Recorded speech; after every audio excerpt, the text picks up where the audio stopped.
Assalamualaikum warahmatullahi wabarakatuh.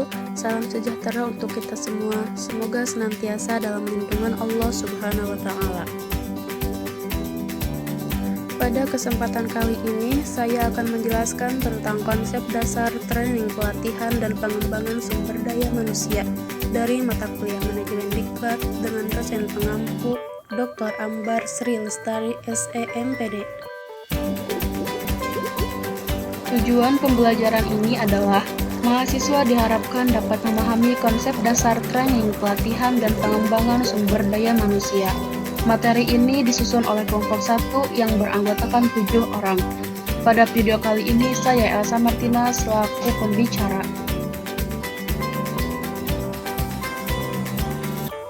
Urgensi pengembangan sumber daya manusia. Sumber daya manusia adalah unsur terpenting dalam kegiatan operasional perusahaan.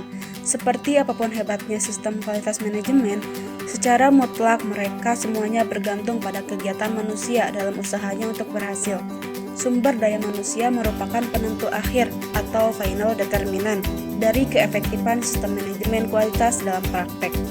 Terdapat 5 domain penting dalam pengembangan sumber daya manusia, yaitu profesionalitas, daya kompetitif, kompetensi fungsional, keunggulan partisipatif, dan kerjasama. Pengertian pendidikan. Pendidikan menurut Undang-Undang Republik Indonesia Nomor 20 Tahun 2003 tentang Sistem Pendidikan Nasional adalah usaha sadar dan terencana untuk mewujudkan suasana belajar dan proses pembelajaran agar peserta didik secara aktif mengembangkan potensi dirinya untuk memiliki kekuatan spiritual, keagamaan, pengendalian diri, kepribadian, kecerdasan, akhlak mulia, serta keterampilan yang diperlukan dirinya, masyarakat, bangsa, dan negara. Pengertian pelatihan. Pelatihan atau training dalam Kamus Besar Bahasa Indonesia berarti proses, cara, atau perbuatan melatih.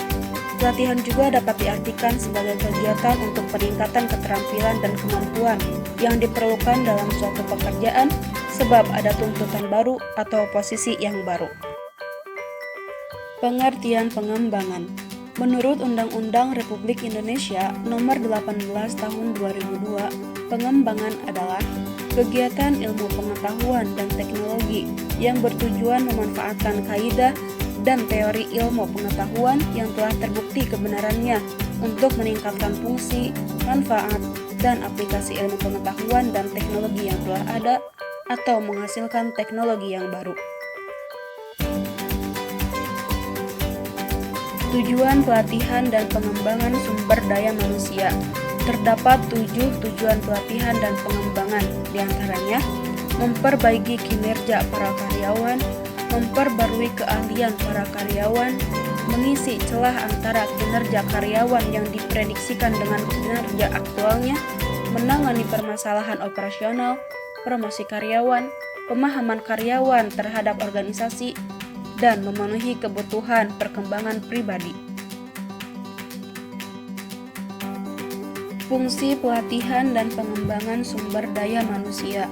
Terdapat 2 fungsi pelatihan dan pengembangan sumber daya manusia, yaitu pertama, dilakukan untuk menutup gap antara kecakapan atau kemampuan karyawan dengan permintaan jabatan. Kedua, diharapkan dapat meningkatkan efektivitas kerja karyawan dalam mencapai sasaran kerja yang telah ditetapkan. Manfaat pelatihan dan pengembangan sumber daya manusia.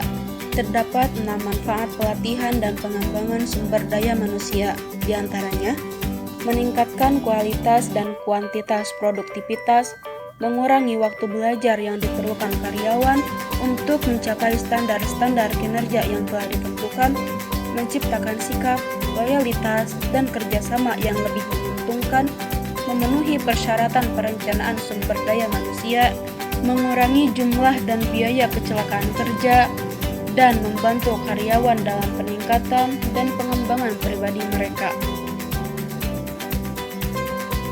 Jenis pelatihan sumber daya manusia. Terdapat 4 jenis pelatihan sumber daya manusia, yaitu pelatihan rutin, pelatihan teknis, pelatihan antar pribadi dan pemecahan masalah, pelatihan perkembangan dan inovatif. Yang pertama, pelatihan rutin dilakukan untuk semua karyawan atau orientasi karyawan baru. Yang kedua, pelatihan teknis dilakukan karyawan untuk melakukan pekerjaan, tugas, dan tanggung jawab mereka dengan baik. Yang ketiga, pelatihan antar pribadi dan pemecahan masalah dilakukan untuk mengatasi masalah operasional dan antar pribadi serta meningkatkan hubungan dalam pekerjaan organisasional. Yang keempat, pelatihan perkembangan dan inovatif menyediakan fokus jangka panjang untuk meningkatkan kapabilitas individual dan organisasional untuk masa depan. Jenis pelatihan menurut Nur Hayati. Terdapat 2 jenis pelatihan, yaitu pelatihan internal dan pelatihan eksternal. Pelatihan internal adalah pelatihan yang dilaksanakan di dalam organisasi, biasanya dengan menggunakan fasilitas dari organisasi. Sedangkan pelatihan eksternal adalah pelatihan yang dilaksanakan di luar organisasi dengan cara mendaftarkan pegawai. Terima kasih, mungkin hanya itu saja yang dapat saya sampaikan.